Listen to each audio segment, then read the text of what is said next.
This time on Woody's Garage, we get a bit gassy. PU. So I brought out another rectifier just to look at. You can see it had kind of a rubber insulation around it that's kind of gone. You can see the red and white wire right there going to it. I mean, I don't understand these things at all. Got the air filter, brand new rubber. Wow, a new part. For me, that's a miracle. You got to take off the carburetor to put on the air filter. Well, I decided to take it off at the manifold because that's how I actually got the CT70s on. Just taking the carb off didn't do it. And what I'm finding is a pretty collapsed looking O-ring and no gasket. That's not good.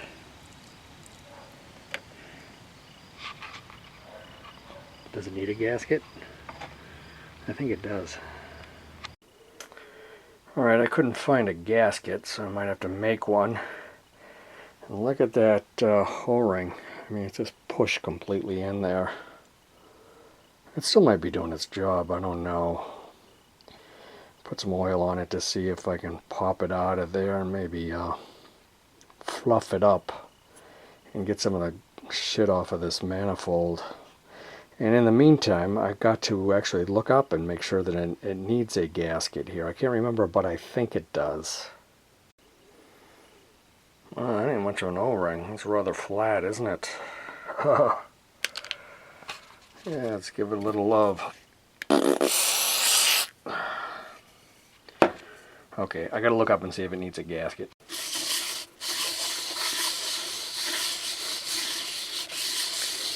Kind of figure-8 pattern. Who knows? This is very fine sandpaper. See if we get all that garbage off.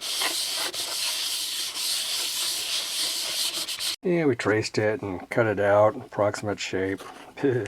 Not the best.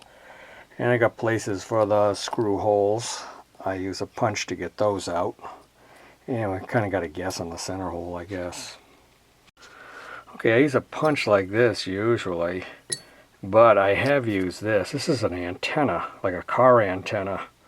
It's the right width, but it's soft metal, so you know, you pound on it and it rounds out like that, and you got to cut it off and do it again. It'll work, but it'll beat the crap out of it. And sometimes it'll just not, actually it'll fold up and it won't work. So if this was only harder metal, it'd be great. First hole, not bad.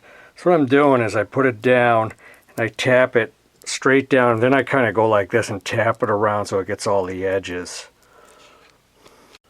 Use this cheater bar,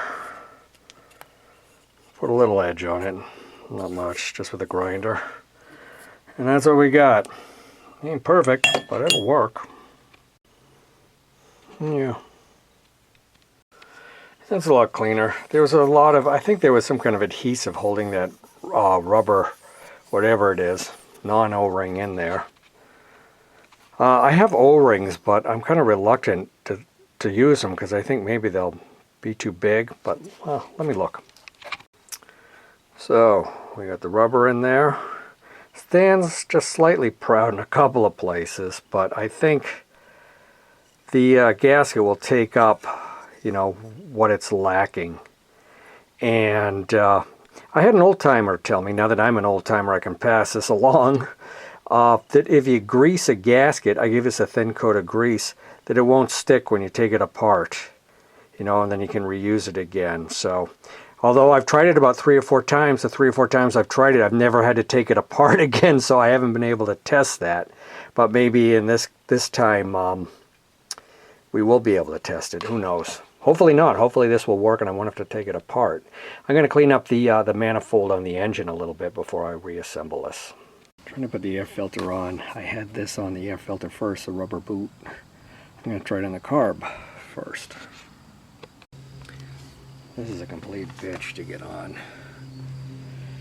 I finally got it on. I put the rubber on the air filter first and then slid the carburetor on. But right now, I think it's upside down.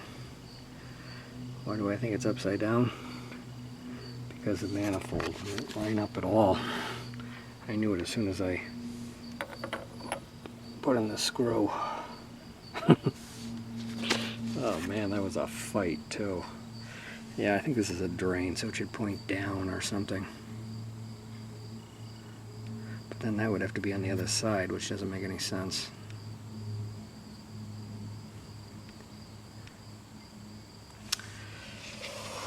Don't know. That angle looks better. Let's see. Haven't even tried it yet, but I'm sort of convinced.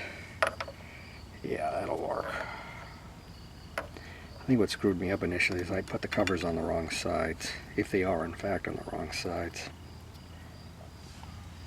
Let's put that manifold on. Well, all was looking good.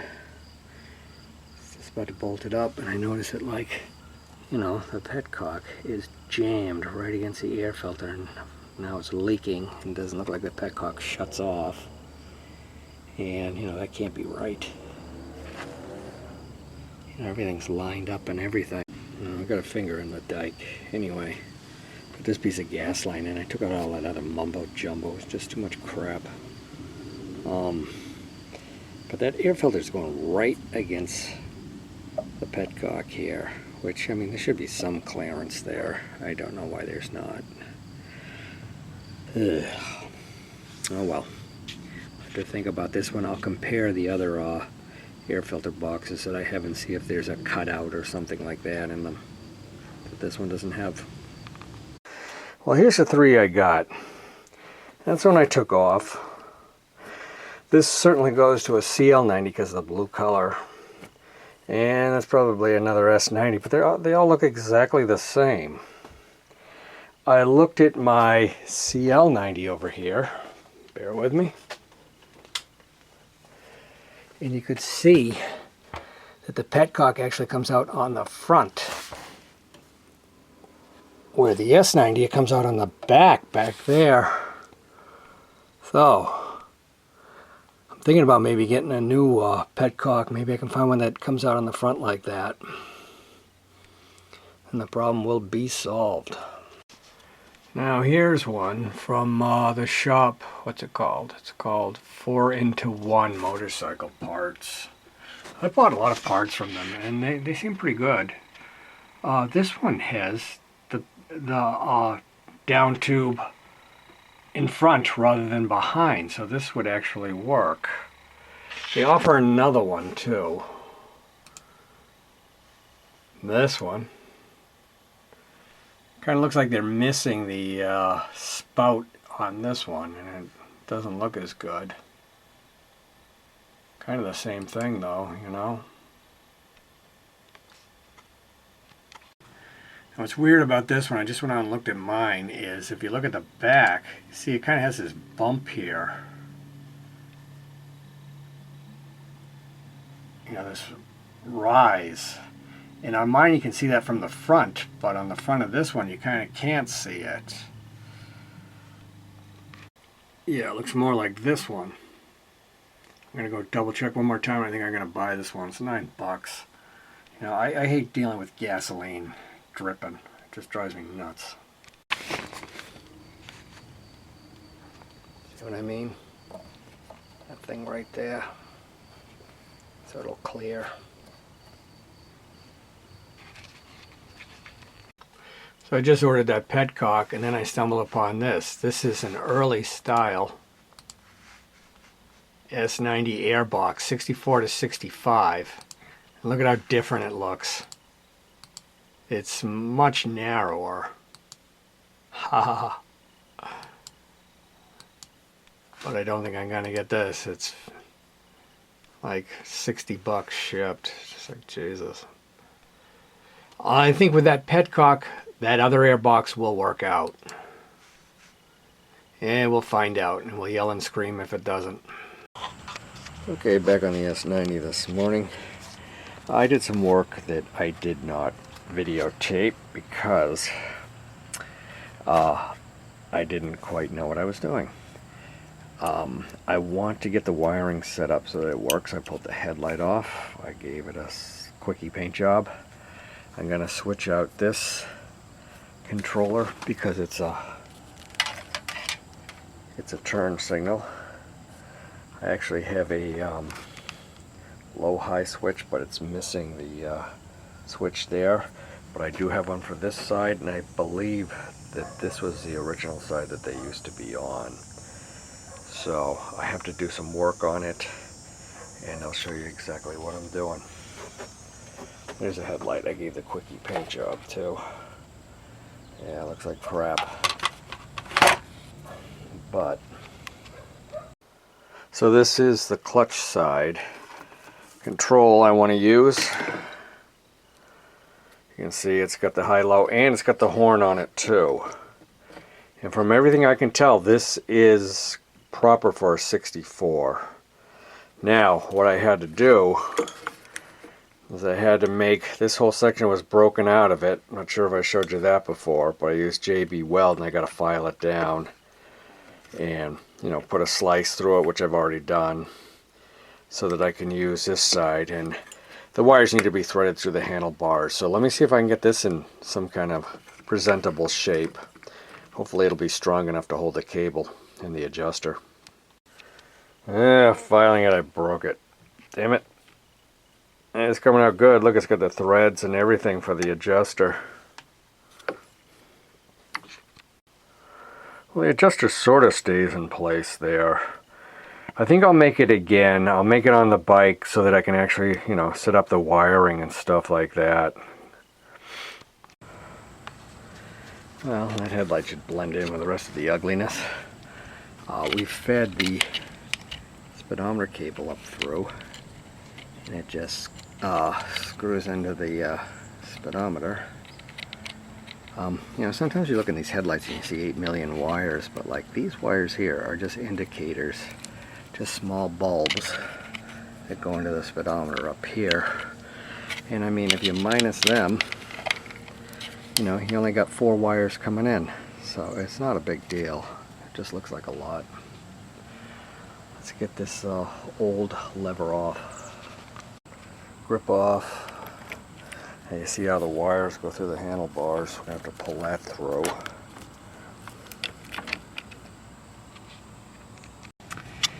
Epiphany. Okay, I'm looking at, this is the one I just took off. Look at how nice and clean it is inside. Everything's perfect. Look at the crappy one I want to put on. Now look at the, it's kind of hard to see, the switching system on that. It's exactly the same as this. Same with the horn, except for the horn is in much better shape. So really the only difference between these two is the markings, the lettering.